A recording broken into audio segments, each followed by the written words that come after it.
Here with me now is none other than the Prince of Darkness himself, Ozzy Osbourne. And while his celebrity status has transcended that of just music, to me, he'll always be the front man of one of the most important bands to ever take the stage, Black Sabbath. Ozzy, How you good doing, to see you again, my friend. Good to see you, man. Right on. Now, I remember some years ago, we were all sitting at the table, and Bill Ward, your very great drummer, was all glum, talking about the Rock and Roll Hall of Fame. We'll never be in the Rock and Roll Hall of Fame.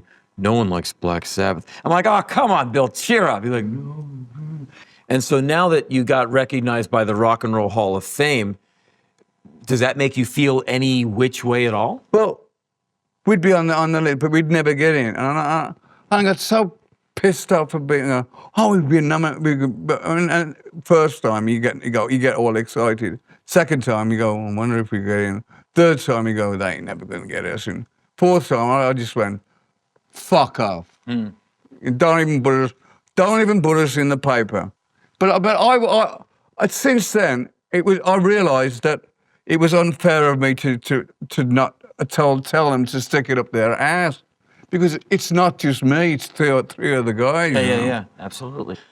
After, like back in the day when Sabbath was, making, the early records, I'm sure you guys got some of the most incredible bad reviews known to man. We never ever got a good review. Right. And you know what? If we did, we didn't like it, because we were a people's band. We didn't. We didn't think some executives should say we're. Well, you got bad reviews, but every tour sold out, and because you were a people's band. I've known, I've been listening to you since I was like 13. I'm 45 now, so it's been a while. So I kind of know you. But when the Osbourne show hit, all of a sudden, middle American moms know you. You're like a family item. When everyone kind of knew of you before, but now it's this. It was quite a phenomenon. I mean, and how did your life change? TV is a completely different animal to what I'm used to, rock and roll. Yeah. It was just like being fired up in the air by the biggest cannon in the world. Saying what you said about the middle America recognising me. I was in Boston, and this woman, this very conservative woman, stops. She goes, because there's a lot of foul language on the show, so they think they've got to talk to me like fuck this and all that. So she goes, Ozzy fucking Osbourne. I go, yeah. She says, what are you doing in Boston? I go, a show. I'm thinking she's fucking mad, I go, I'm doing a show. And she goes, a show? What kind of a show? I'm thinking, is that fucking Twilight Zone or what? And she goes, oh, a rock and roll show. She goes, oh, you do that as well? And I go, what? Yeah, see, that's the crossover. There's people who don't know about the music. There's a thing I wanted to ask you about, because you have firsthand knowledge. I've been to a lot of shows. I've played a lot of shows. Your shows, the audience reaction, it's a phenomenon in itself. I have never seen anything like that in my life. Usually when a band comes out and plays the first song, the crowd goes apeshit. And then they settle down and they kind of get into the thing. At your shows, they never lose that volume from the first song, where by the 10th song, you wonder if they're going to wear themselves out. See, I have to get this feeling of the audience. It's kind of like the more they get into it, the more we get into it. Yeah. It's just giving them a good time. I mean, when we write a song, first of all, we write it for ourselves. Then if you like it, that's a bonus. And so when you got an arena with 25,000 people who like that song, there ain't a feeling, there ain't no sex, drugs, or anything like that. When you have that buzz off the crowd, I mean, that's what keeps you going, I wouldn't have all this crap on me if people didn't buy my tickets or my albums. Yeah. So I don't come from a wealthy background. I was fucking odd job man, and I had a dream and it came true, and more, I mean, it's like one big show. And when I can't deliver, I'm pissed, man. Yeah. Well, that being said, do you ever see yourself slowing down? Or could you ever see the idea of retirement? I can't see you ever doing that. People have asked me, I've tried retirement. But one thing I've learned from about if you retire, you've got to have something to retire to. Yeah. If you want to paint, bicycle ride, whatever, you've got to have something. Because my father retired. He said, I've always wanted to dig the garden. He dug the garden and died. You know, I mean, I think it's what keeps us going, you know. Henry, I should be dead 1,000 times. Yeah.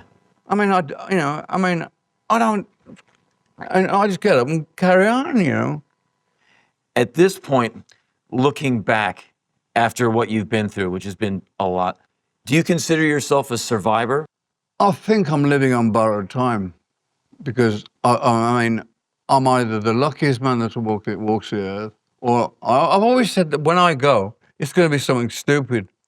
Like I'm going to trip up and break my neck on a mat on the floor or something.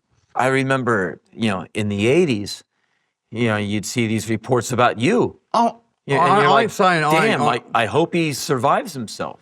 I mean, I was on the one tour that I thought I'll never forget was the Motley Crue tour. I mean, every night something was going on. I mean, somebody was. I remember going to New Orleans and it was mayhem, fights and everything, man. You know. And I wake up I wake up. Where am I? I don't know where I am. So I'm feeling around in the dark, and there's a car. I go, I've got to take that leak. I'll flop him out, and I'll pee up this car. And the window winds down, and this policewoman goes, when you finish shaking that thing, your ass is going to jail. So I spent the night in jail with two African American guys eating peanut butter sandwiches and crap coffee, you know. Oh man, there's one of my favorite Ozzy stories. I'm not trying to, but there's the one you fell asleep in the wrong hotel room. Oh yeah, that's so great.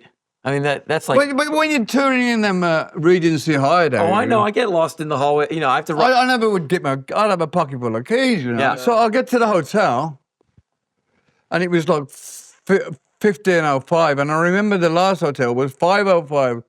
I got up the elevator, went round, got 15:05, and the maid was just cleaning up. So I go in, lie on the bed, I'm KO'd. And I wake up, everything seems weird, and I'm going, what's wrong? So I pick up the phone, I go, excuse me, operator, but what time is it? She goes, 6:30. I go, oh, okay, sounds weird. So I phone her back, and I go, 6:30 at night or in the morning? She said, in the morning, and I'm going, shit, I slept through the gig, and the band never spoke to me for about a month. And we had to go back and do it. I mean, Van Halen were touring with us. They were opening. They smashed the fucking gig up. Oh man. Well. I mean, there's a million of them. No, I know. It's legendary. Yeah, you there has to be times when you just sit still for a moment and just. Do you know the honest truth? I have a problem remembering a lot. I mean, somebody comes up to me. Maybe that's a good thing. All in all, I've done some stupid, bad things, and I've done some pretty okay things.